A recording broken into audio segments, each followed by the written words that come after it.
275 number آیت سے ہمارا آج کا سبق شروع ہو رہا ہے اور یہ نہایت اہم سبق ہے آج کا ہمارا۔ ارشاد ہے الذین یأکلون الربا لا یقومون الا کما یقوم الذی یتخبطہ الشیطان من المس۔ جو لوگ سود کھاتے ہیں وہ قیامت کے دن اس شخص کی طرح کھڑے ہوں گے جس کو شیطان نے چھو کر مخبوط الحواس کر دیا ہو۔ اس کی وجہ یہ ہے کہ انہوں نے کہا تھا کہ بیع سود ہی کی مثل ہے اور اللہ نے بیع کو حلال کیا ہے اور سود کو حرام کیا ہے۔ سو جس شخص کے پاس اس کے رب کی طرف سے نصیحت آ گئی پس وہ سود سے باز آ گیا تو جو کچھ وہ پہلے لے چکا ہے وہ اس کا ہو گیا اور اس کا معاملہ اللہ کے حوالے ہے، اور جس نے دوبارہ اس کا اعادہ کیا تو وہی لوگ دوزخی ہیں، وہ اس میں ہمیشہ رہیں گے۔ ارشاد ہے سود کھانے والا قیامت کے دن ایسے حاضر ہوگا جیسے کوئی پاگل ہوتا ہے، مخبوط الحواس۔ اس کی وجہ کیا تھی؟ ایک تو سود کھایا، سود کا کام کیا، حرام کام کرتے رہے۔ دوسرا یہ جرم تھا کہ وہ کہتے تھے یہ تو بھائی بزنس ہے، تجارت ہے، انما البیع مثل الربا، یہ بھی ایک بزنس کا طریقہ ہے، کاروبار کا طریقہ ہے، انویسٹمنٹ کا سٹائل ہے۔ یہ ہمارے ہاں کہا جاتا ہے نا۔ فرمایا ان کو یہ کیوں سزا ملے گی؟ اس لیے کہ وہ کہا یہ کرتے تھے کہ یہ تو تجارت کی طرح ہی ہے، یہ بھی ایک طریقہ۔ تو سود اور تجارت، لین دین، سودا جو ہوتا ہے نا، جس میں دیکھیں ایک بندے نے چیز خریدی اپنی رقم دے کر اور چیز اس کی ملک میں آ گئی، اس کو کہتے ہیں سودا کرنا، خرید و فروخت، تجارت۔ تجارت میں اور سود میں بہت بڑا فرق ہے، لیکن سود کا کام کرنے والے کہتے تھے کہ تجارت اور سود سیم ہے، جیسے وہاں پیسے دیے جاتے ہیں ایسے یہاں پیسے دیے جاتے ہیں، جیسے وہاں پروفٹ لی جاتی ہے ایسے یہاں بھی پروفٹ لی جاتی ہے، تو اس میں فرق ہے۔ مفسرین کہتے ہیں دیکھو نا، سادہ سی بات ہے، ہم بازار سے کپڑا خریدنے جاتے ہیں، جس نے کپڑا رکھا ہے بیچنے کے لیے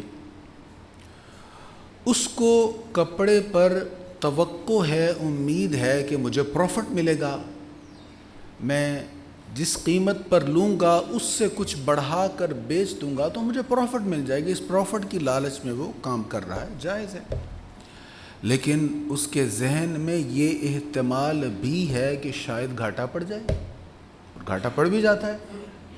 کپڑا لیا اس امید پر کہ سیزن آ رہا ہے اور اس سیزن میں یہ کپڑا بہت چلے گا، بکے گا، لیکن جیسی توقع تھی ویسا آگے گاہک نہیں آیا، معاشی صورتحال ایسی نہیں تھی۔ اب وہ سٹاک پڑا ہوا ہے، اب جب سٹاک پڑا ہوا ہے تو ظاہر ہے جن پارٹیوں سے کپڑا لیا ان کو تو پیمنٹ دینی ہے، تو اب گھاٹا پڑ رہا ہے۔ تو جو کام جس کو ہم تجارت کہتے ہیں، خرید و فروخت کہتے ہیں، اس میں احتمال ہوتا ہے گھاٹے کا۔ کپڑے کا اگر صحیح قیمت نہ ملی یا جو سوچا تھا ویسے نہ ہوا تو گھاٹا پڑ جائے گا، لیکن سود میں ایسا احتمال نہیں ہے۔ جس نے 1,00,000 روپیہ دیا تو اس نے کہہ دیا تھا بھئی یہ 1,00,000 آپ کے پاس ہے، اس پر آپ نے اتنے پروفٹ دینی ہے، تو 1,00,000 پر گھاٹے کا احتمال ہے نہیں ہے نا۔ یا اس نے کہہ دیا کہ ابھی ٹھیک ہے 1,00,000 سے آپ کام کریں، پروفٹ ہے گی تو اس میں سے مجھے اتنا دینا، نہ ہوگی تو نہ دینا، لیکن میرے 1,00,000 سے کم نہ ہو۔ اب یہ بھی سود ہے، نقصان کا ڈر نہیں ہے نا اصل مال میں، تو یہ بھی سود ہے۔ تو سود میں اور تجارت میں ایک فرق یہ ہے کہ عام تجارت میں، خرید و فروخت میں، لین دین میں گھاٹے کا احتمال ہوتا ہے اور سود میں نہیں ہوتا۔ دوسرا فرق، ہم نے بازار سے جا کر چیز خریدی، چیز کی قیمت ہم نے پے کر دی، ہم نے قیمت مکمل دے دی، اور دکاندار نے ہمیں چیز مکمل دے دی تو سودا کمپلیٹ ہو گیا. اب کوئی لین دین باقی نہیں ہے، نہ اس کے ذمے ہمارا کچھ ہے نہ ہمارے ذمے اس کا کچھ ہے. اس کو پوری قیمت مل گئی اور ہمیں جو چیز ہم نے لینی تھی وہ مل گئی. سود میں ایسا نہیں ہے. 1,00,000 روپیہ دیا تھا، اب جس کو دیا تھا وہ تو مجبور تھا، وہ تو نہیں دے سکتا، تو پھر قسطیں بن گئیں. چلو اس پر اتنا دیتے رہنا. وہ دیتا رہا 1,00,000 تو اس نے 2 سال پہلے ہی پورا دے دیا تھا، لیکن ابھی بھی اس کے ذمہ ہے، ابھی بھی وہ دے رہا ہے، دیے جا رہا ہے، تو یہ مکمل نہیں ہو رہا. تو یہ فرق ہے سود میں اور تجارت میں. تو اللہ تعالیٰ فرما رہا ہے ان کو قیامت کے دن جب یہ اللہ کے حضور حاضر ہوں گے یہ بڑا اہم مرحلہ ہوگا. اس وقت سے بڑے بڑے ڈر رہے ہیں، اولیاء کرام خوف زدہ ہیں، جن کے بارے میں ارشاد لا خوف علیہم ولا هم يحزنون، وہ لرز رہے ہیں. ہماری کیا حیثیت ہے؟ وہ جن کو حضور نے فرمایا کہ میرے بعد اگر کوئی نبی ہوتا تو عمر بن خطاب ہوتا، وہ ڈر رہے ہیں. جن کو حضور نے فرمایا جتنے بھی لوگ جن پر سورج طلوع ہوتا ہے ان میں ابو بکر سے افضل کوئی نہیں ہے، وہ بھی ڈر رہے ہیں. میں اور آپ کی حیثیت رکھتے ہیں.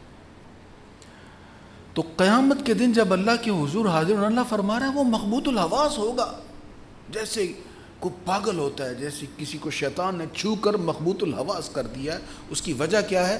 ایک تو جرم کر رہا ہے، دوسرا اس کو وہ ضد کر رہا ہے کہ نہیں یہ جرم نہیں ہے، میں تو ٹھیک کر رہا ہوں، یہ تو صحیح ہے. اس پر دلائل دے رہا ہے کہ یہ تو تجارت ہی کی مانند ہے، یہ تو بیع یعنی خرید و فروخت کے مانند ہے. اللہ فرما رہا ہے احل اللہ البیع وحرم الربا،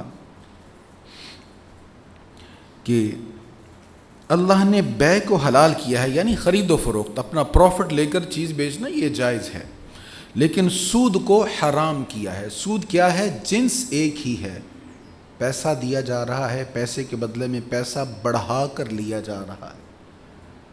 جیسے حضور کے حدیث نا لا تبیعوا الدرہم بالدرہمین ولا الصاع بالصاعین، کہ 1 درہم کے بدلے 2 درہم نہ دو، 1 صاع کے بدلے میں 2 صاع کی بیع نہ کرو.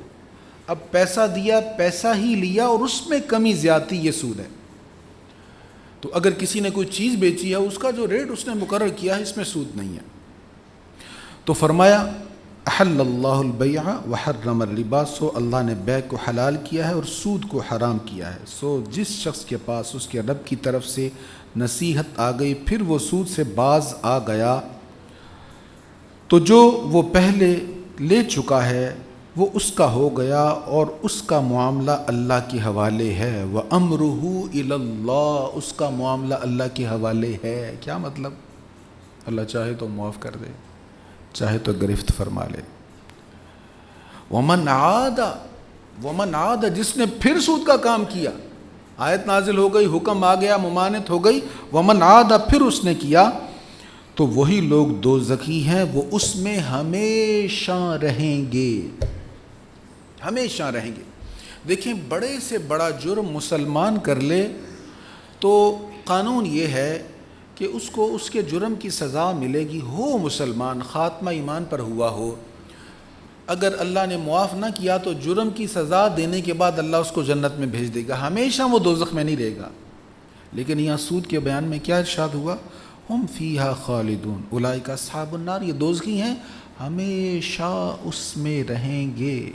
مفسرین نے اس پر گفتگو کی ہے، وہ کہتے ہیں سود کرنے والا تو نہیں، حرام کام تو کر رہا ہے لیکن کفر تو نہیں کر رہا نا، کافر تو نہیں ہے، تو پھر یہ کیوں کہا گیا کہ وہ ہمیشہ دوزخ میں رہے گا؟ مفسرین کہتے ہیں اصل میں بات یہ ہے سود کو حرام سمجھ کے جو کرتا ہے وہ تو اس سے بچ جاتا ہے، اس کو تو فکر ہوتی ہے کہ میں نے حرام کر لیا، میں توبہ کر لوں، معافی مانگ لوں، لوٹ جاؤں. لیکن جو سود کو صحیح سمجھ کر کرتا ہے وہ پھر رکتا نہیں ہے، وہ پھر دلائل دیتا رہتا ہے. اور جو قطعی حرام کام ہو اس کو کرنے والا گنہگار ہے، کافر نہیں ہے، لیکن قطعی حرام کام کو جو صحیح کہے وہ کافر ہو جاتا ہے. جو چیز قطعی حرام ہے اس کو جو کہے نا کہ یہ حلال ہے، یہ جائز ہے، وہ کافر ہو جاتا ہے. اس لیے یہاں پر فرمایا کہ وہ دوزخ میں ڈالے جائیں گے، اور دوزخ میں پھر وہ کتنی دیر رہیں گے؟ ہمیشہ رہیں گے، اس لیے کہ انہوں نے قطعی حرام کام کو حلال کہہ کر، حلال ثابت کر کے کفر کیا ہے۔ اچھا، ایک سوچ یہ ہے، پچھلے جمعہ بھی میں نے اس پر اشارہ کیا تھا، کہ جو ہمارے پاس پیسے پڑے ہیں، یہ پڑے ہیں جو ہم نے خرچ کر دیے وہ کم ہو گئے، اور جو ہم مزید جمع کر رہے ہیں وہ بڑھ رہے ہیں۔ اس تصور کے اگینسٹ یہاں پر ایک اور بات بتائی جا رہی ہے۔ فرمایا جو تم اللہ کی راہ میں خرچ کر دیتے ہو نا، وہ کم نہیں ہوتا، وہ بڑھ جاتا ہے۔ اگرچہ تمہارے بیلنس سے کچھ ڈیجٹس نیچے آئے ہیں، لیکن تم نے چونکہ خرچ اللہ کے راستے میں کیا، لہٰذا وہ بڑھ گیا۔ اور جو تم نے سود کے ذریعے کمایا، بظاہر اعداد و شمار کے اعتبار سے تمہارے پیسے زیادہ ہوں گے، رقم زیادہ ہوگی، لیکن وہ بڑا نہیں ہے، وہ کم ہو گیا ہے۔ ارشاد یمحق اللہ الربا ویربی الصدقات، اللہ سود کو مٹاتا ہے اور صدقات کو بڑھاتا ہے، اور اللہ کسی ناشکر گناہ گار کو پسند نہیں کرتا۔ حضرت سیدنا عبداللہ ابن مسعود رضی اللہ تعالیٰ عنہ بیان کرتے ہیں، رسول اللہ صلی اللہ علیہ وسلم نے ارشاد فرمایا، سود اگرچہ بہت زیادہ ہو لیکن اس کا انجام مال کی کمی ہے۔ یہ حضور کی حدیث ہے، جتنا مرضی زیادہ ہو، انجام کیا ہے؟ مال کم ہوتا ہے۔ اور حضور صلی اللہ تعالیٰ علیہ وآلہ وسلم کا ارشاد ہے، بندہ روٹی کے ایک ٹکڑے کو صدقہ کرتا ہے، کتنی روٹی صدقہ کی؟ ایک ٹکڑا، اللہ اس کو بڑھا کر احد پہاڑ جتنا کر دیتا ہے۔ اچھا، اس بار جب حاضری ہوئی تو میں نے احد پہاڑ کا کچھ زیادہ مشاہدہ کیا۔ میرا خیال تھا یہ جو ہمیں دکھ رہا ہے یہی احد پہاڑ ہے، لیکن ایک پاکستانی ساتھی تھے، وہ جب چھوڑنے گئے ایئرپورٹ پر، مدینہ طیبہ کا ایئرپورٹ تھا، تو ایئرپورٹ کے قریب تک میلوں سفر کرنے تک احد پہاڑ ہمارے ساتھ ساتھ رہتا ہے۔ تو مختلف ٹکڑیوں میں بٹے ہوئے اس کے کچھ حصے جو ہیں وہ بیک سائڈ پر، جو ہم سائڈ دیکھتے ہیں اس کی بیک سائڈ پر تقریباً یہ جو ایئرپورٹ ہے اس سے تھوڑے سے فاصلے تک ہمارے ساتھ ساتھ رہتا ہے، بہت بڑا پہاڑ۔ بعض نے کہا کہ کئی میلوں کا احاطہ کیے ہوئے، 3 کلومیٹر کا بعض نے لکھا ہے، شاید اس میں کوئی کمی بیشی ہو، کسی نے 7 کلومیٹر کا بھی کہا، کنفرم نہیں ہے مجھے، میری اپنی کوئی ریسرچ نہیں اس پر، لیکن میلوں پھیلا ہوا پہاڑ اللہ کی راہ میں کتنا دیا؟ ایک ٹکڑا روٹی کا، اور اللہ نے بڑھایا کتنا؟ احد پہاڑ جتنا۔ ایک طرف صدقہ جس میں ہم مجبور کی ضرورت پوری کر رہے ہیں، اور ایک طرف سود جس میں مجبور کی مجبوری کا فائدہ اٹھایا جا رہا ہے۔ تو مجبور کی مجبوری کا فائدہ نہیں اٹھانا چاہیے، اس پر ایک پہلے بھی بیان ہو چکا ہے۔ تو فرمایا اللہ سود کو مٹاتا ہے، صدقات کو بڑھاتا ہے، اور اللہ کسی ناشکر گناہ گار کو پسند نہیں کرتا۔ بے شک جو لوگ ایمان لائے اور انہوں نے نیک اعمال کیے اور نماز قائم رکھی اور زکوٰۃ دیتے رہے، ان کے لیے ان کا اجر ان کے رب کے پاس ہے، اور نہ ان پر کوئی خوف ہے اور نہ وہ غمگین ہوں گے۔ اے ایمان والو، اللہ سے ڈرو اور باقی ماندہ سود کو چھوڑ دو اگر تم مومن ہو۔ ان کنتم مومنین، دیکھو اگر تم مومن ہو، یہ اگر ہم کب کہتے ہیں؟ یہ اگر شرط کے لیے بولا جاتا ہے۔ اگر مومن ہو تو پھر مشروط ہے یہ معاملہ، اگر تم مومن ہو۔ اگر قوم متحد ہو تو بین الاقوامی دباؤ کی کوئی حیثیت نہیں رہ جاتی۔ ہم پر بہت دباؤ تھا کہ ایٹمی دھماکے نہ کیے جائیں، لیکن قوم متحد تھی تو دھماکے ہوئے کہ نہیں ہوئے؟ پوری دنیا ہمارے خلاف تھی، کسی نے پرواہ کی ہے؟ لیکن آج تک ہم سود پر متفق نہیں ہوئے۔ کبھی عوامی دباؤ گیا ہے حکومتوں پر، اداروں پر؟ ہم کبھی کسی پارٹی کے منشور میں یہ شامل ہوا ہے کہ ہم نے سودی نظام کو ختم کرنا ہے؟ کبھی انتخابی مہم چلاتے ہوئے کسی لیڈر نے اس نام پر ووٹ اکٹھا کیا ہو یا ترغیب دی ہو کہ ہم سود سے بچائیں گے قوم کو. کیوں؟ اس لیے کہ ان کے منشور میں وہی چیزیں شامل ہوتی ہیں جن کی طرف عوام کی توجہ ہوتی ہے، عوامی رجحان ہوتا ہے. ہمارا ذوق نہیں ہے اس طرف، ہمیں فکر نہیں ہے اس بات کی. اب اللہ اور اس کے رسول کے ساتھ جو اعلان جنگ ہم نے کیا، اس کا ہم سبھی بھگت رہے ہیں. سب کو درپیش ہے، ہر طبقے کو درپیش ہے یہ معاملات. غریب تر ہو گیا، بہت سے لوگ بیکاری بن گئے، بڑے لوگ بیکاری بن گئے واللہ.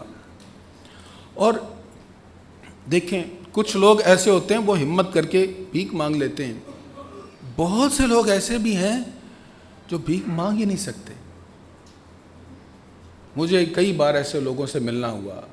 مجھے یہاں جمعہ پڑھتے ہوئے ایک ساتھی، بڑی حسین چہرہ، بہترین لباس، سفید پوش جس کو ہم کہتے ہیں، مجھ سے بات کرتے ہوئے رو پڑے، کہنے لگے میں کسی کو مانگ نہیں سکتا کسی سے، بس آپ دعا کریں، دعا کروائیں، کسی سے بات نہیں کرنی آپ نے میرے متعلق. اور مجھے وہ پھر بعد میں پتہ چلا کہ ان کا بڑی جلدی اسی معاشی صورتحال کی وجہ سے وصال ہو گیا. بیچارے کے پاس دوائیوں کے لیے پیسے نہیں تھے. یہ سارے معاملات ہمارے معاشی خراب اس لیے ہوئے ہیں کہ سود پر ہمارے معاملات چلتے رہے. خدا را اگر اس قوم کا کچھ کرنا ہے تو آج متحد ہو جائیں. سبھی کریڈٹ لے رہے ہیں جی، گرے لسٹ سے ہم نے نکالا ہے. بھئی آپ سب نے نکالا ہے، ہم آپ سب کے لیے دعا گو ہیں جس نے بھی کوشش کی ہے، لیکن خدا را اس پر بھی متفق ہو جائیں.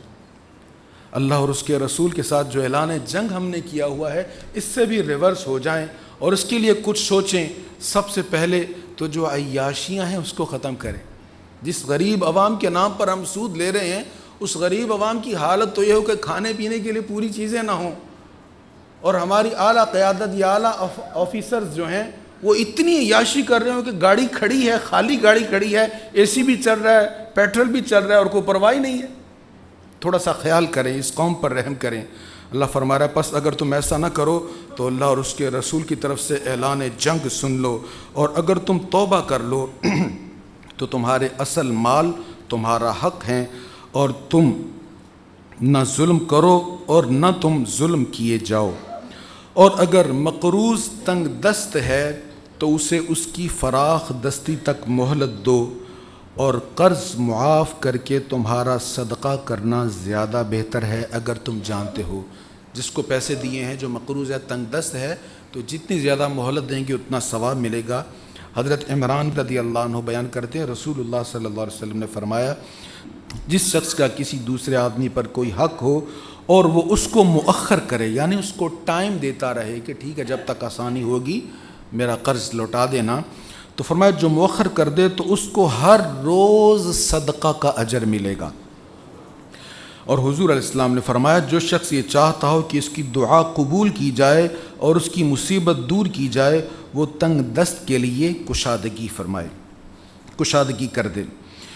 اس سے آگے اگلی آیت میں آخری آیت ہے اس رکوع کی، ارشاد ہے اور اس دن سے ڈرو جس میں تم اللہ کی طرف لوٹائے جاؤ گے، پھر ہر شخص کو اس کی کمائی کا پورا بدلہ دیا جائے گا اور ان پر کوئی ظلم نہیں ہوگا. ڈرایا جا رہا ہے نا کہ آج لین دین معاملات صحیح کر لو، کل اللہ کے حضور حاضر ہونا ہے، وہاں پھر موقع نہیں ملے گا. نہ وہاں تم صدقہ کر سکو گے اور نہ وہاں تم جس کا حق مارا ہے اس کو کچھ دے سکو گے. اس دن دینے کے لیے صرف نیکیاں ہی ہوں گی. اللہ تعالی ہمیں دنیا اور آخرت کی بھلائی عطا فرمائے. یہاں پر یہ رکوع ختم ہو گیا ہے.